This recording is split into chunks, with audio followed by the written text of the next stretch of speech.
With the timeline marked, I can now create initial titles for each track. This becomes a framework that allows me to move faster and more efficiently when adding content, including text and graphics, to the presentation.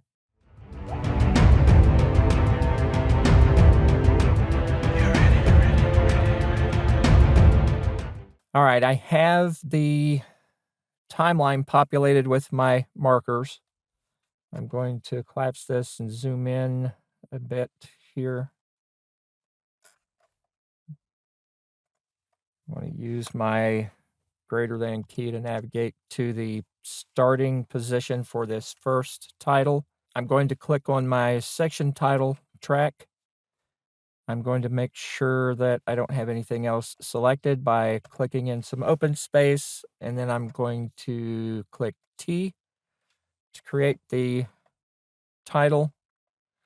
This particular title is going to be the section dividers in the presentation. So I'm going to go ahead and start with an initial font. And for the series I'm doing right now, I like to use one that I got from Heritage Type called Royal Signage. I'm going to reduce that to 36. Then I'm going to go ahead and position that right up here because I know that that's where I've been positioning my other section titles in this series. I'm also going to make sure that this box is checked for left aligned. That's what I like to do with them. And I'm going to click OK. And that will now be my template for that particular section title. Now I'm going to go to my title track, click on it. There's still an orange box around this, so this is still selected. So I need to click somewhere, make sure that this is not selected. Use my less than key to navigate to the starting position. That's important. I'm going to click title or T. I'm going to go ahead and scale this down to 24. That's what I start with on my presentations here. Click it for left aligned. I can either leave the box here or I can drag it over to the side. It doesn't matter. This is all going to get rearranged depending on the content later. Once I have that done, I'm just going to click OK. And now I'm going to go down to my graphics track, click on it, click a free space to make sure that the title above is not selected.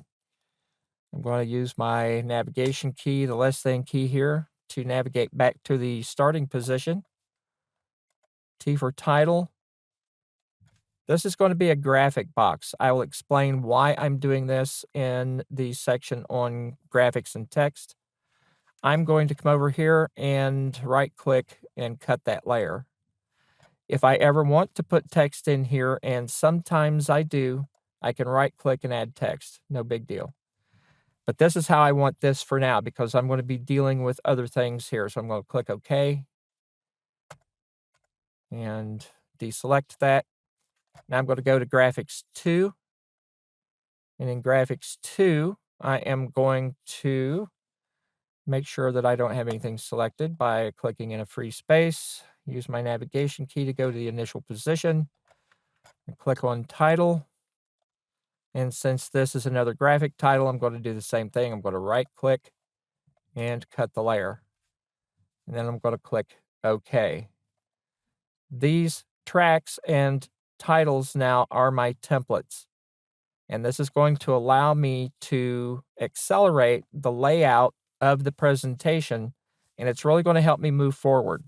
So that's what I'm going to go over in just a second here.